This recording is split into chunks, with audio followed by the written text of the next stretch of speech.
Welcome to this explainer. Today, we're going to unpack the massive, totally hidden financial machinery that's actually paying for the AI revolution.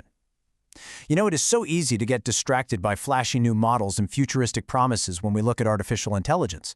But look, if you really want to understand where this whole cycle holds together, or honestly where it might eventually break, you don't study the models, you study the financial paper. So today, we're looking at the exact plumbing of how you raise a few $1 billion in the modern tech era, and exactly where that system is starting to creak under the pressure. Here's how we'll break it down. First, the safe surface of corporate debt. Second, the shadows of SPVs and credit. Third, the junk floor of GPU collateral. And finally, number 4, 3 hidden fault lines. To set the stage here, we really have to grasp the sheer scale of what we're talking about. The AI build-out is routinely described as the largest peacetime investment project in history. We're looking at a price tag pushing past a staggering $3 trillion, and that's just for the data centers alone. I mean, that is a literal industrial revolution-sized cost. Which brings up a massive question. If big tech can't pay in cash, who is actually footing the bill? Because here's the reality that kind of reframes everything. Not even the richest companies on Earth can just pay for this out of pocket. Even absolute cash flow machines like Amazon, Microsoft, and Meta literally cannot afford a $3 trillion bill from their own balance sheets. Those dazzling equity mega rounds you always read about in the news, they don't even come close to covering it. So we've got to look at the financial paper to see how this is actually getting funded. Section 1. The safe surface, corporate debt.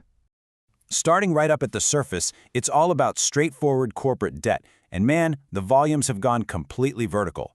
Last year alone, AI-related companies tapped debt markets for at least $200 billion. And honestly, that's probably an undercount since a lot of these deals stay strictly private. Moving forward, Wall Street expects anywhere from $250 to $300 billion of issuance in 2026, and that's just from the major cloud providers and their joint ventures. Now, this represents the healthiest, most respectable, and straightforward part of our financial plumbing. But what's really fascinating here is how much AI has just swallowed the broader market.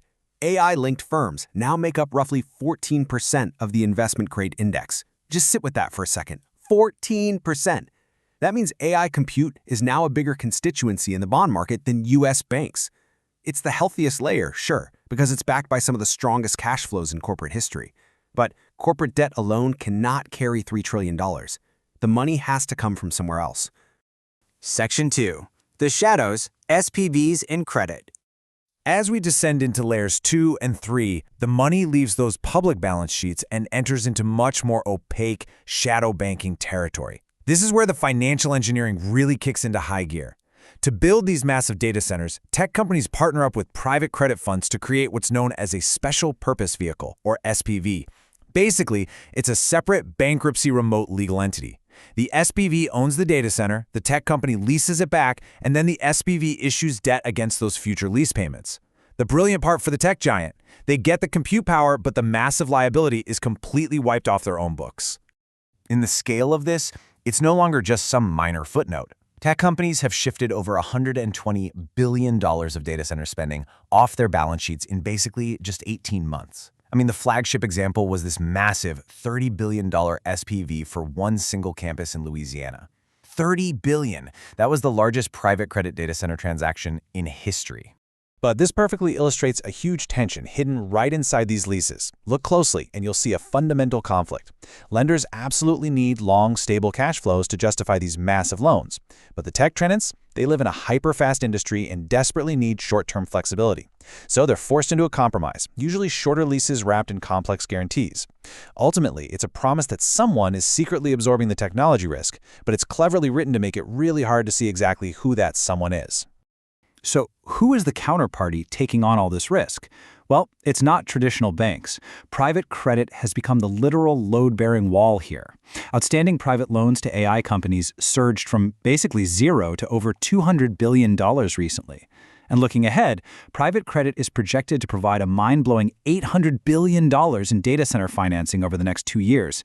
That's projected to fund more than half of all global data center construction by 2028. Now, you're probably wondering, where are the regulators in all this? Well, officially, a Federal Reserve study showed banks have a direct AI exposure of just 0.8% of their assets, less than 1%. But that actual risk didn't just magically disappear. Nope, It just took a detour right around the banking system. The banks lend to the private credit funds, who then lend to the AI projects. The end result? A fast, flexible system completely shrouded in opacity. And sure, that opacity prevents panic selling if there's a downturn, but it also completely hides where the true losses are actually sitting. Section 3. The junk floor GPU collateral. Now we reach the basement. This is where things get properly exotic. We recently saw a converted Bitcoin miner issue $3.2 billion in BB-rated junk bonds. The absolute emblematic structure of this cycle is GPU collateralized lending. Here's the playbook. Step 1, you secure a multi-billion-dollar loan using the actual computer chips, the GPUs, and customer contracts as your collateral. Step 2, you pay variable interest rates averaging around 11%. But here's the kicker for Step 3. You are repaying a loan that amortizes like real estate, but it's secured by electronics that are rapidly losing market value. The repayment schedule just totally ignores the fact that these chips are depreciating by the month. And on top of all that, Wall Street is totally dusting off its 2008 toolkit. They're pulling these highly unusual data center leases and slicing them up into standard asset-backed securities, or ABS. These digital infrastructure asset-backed securities have expanded 8-fold in just 5 years, and they're projecting $30 to $40 billion in annual issuance through 2027. They are literally taking standard financial instruments and filling them with assets whose demand and basic units economics are being repriced every single quarter. Section 4. 3 hidden fault lines. Having mapped out this magnificent machinery, it's time to examine where it strains under pressure. There are 3 crucial systemic fault lines here. Number 1, a massive duration mismatch. Number 2, a deeply interconnected circular funding loop. And number 3, the quiet migration of this risk straight into the hands of retail savers. Let's break these down. First up, the duration mismatch. The whole financial structure is essentially trying to sell a long-term toll road to bond investors. But the underlying asset? It's a technology that goes through an 18-month cycle. You've got 5-year loan schedules leaning against computer chips that become obsolete in mere months. You know, sometimes financial engineering is a genuine transfer of risk, but sometimes it's really just risk disguise. Then we have the circularity fault line. Think about it like this. Chip vendors invest in the AI labs. The labs use that very same money to sign compute contracts with cloud providers. Those cloud providers are financed by credit funds. And finally, those credit funds' debt is rated based on the supposed strength of those exact same contracts. In good times, this circular loop looks like a flawless perpetual flywheel. But under stress, what look like independent diversified investments turn out to be just one giant shared exposure. Everyone's collateral is literally just someone else's promise. Which brings us to the most quietly consequential fault line of them all. Where does this risky paper actually end up? It doesn't stay on Wall Street for sure. It lands right in insurance portfolios, pension allocations, and retail fixed income funds. That means everyday savers are getting double exposed. You're probably already long on AI in your stock portfolio, but now your supposedly safe fixed income retirement accounts are holding AI debt too. If this build-out disappoints, the diversification that everyday people think they have, it simply won't exist. Conclusion. Tech succeeds, paper fails. Now, to be completely fair and to be the honest defense of this whole system, this is not some fake tulip bubble. Tokens are not tulips. Every metric we can see shows that AI utilization and demand are visibly, undeniably accelerating. The underlying technology is very real. And hey, lending money to build real things isn't inherently a bubble, but we've kind of seen this exact movie before. Think back to the dot-com fiber boom. That fiber optic cable turned out to be the literal substrate of the entire internet for the next 20 years. It was revolutionary. It just bankrupted its financiers first. And that's the exact scenario we have to measure this AI build-out against.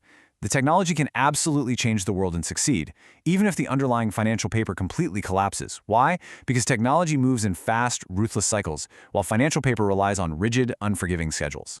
So moving forward, if you want to know how this cycle actually plays out, don't watch the new AI models. Keep an eye on these specific indicators instead. Watch to see if lenders start demanding larger residual value guarantees. Watch for GPU-backed facilities quietly restructuring their loans. And most importantly, watch if bond investors start getting nervous, meaning credit default swap prices go up, while stock market investors are still celebrating. That divergence right there, that is the ultimate late cycle signal. Look, raising $3 trillion is actually the easy part. The financial machinery is magnificent, and right now it is running at absolute full speed. The hard part is that every single layer of this machinery is making a concrete promise about the future of a technology that has never once stood still. Which leaves us with one final vital question to ask yourself as we wrap up this explainer. If this magnificent machinery starts to wobble, is your own retirement portfolio secretly holding the junk floor collateral? Thanks for exploring the hidden plumbing of the AI revolution with me. Go ahead, dig into your own index funds and see exactly what paper you're holding.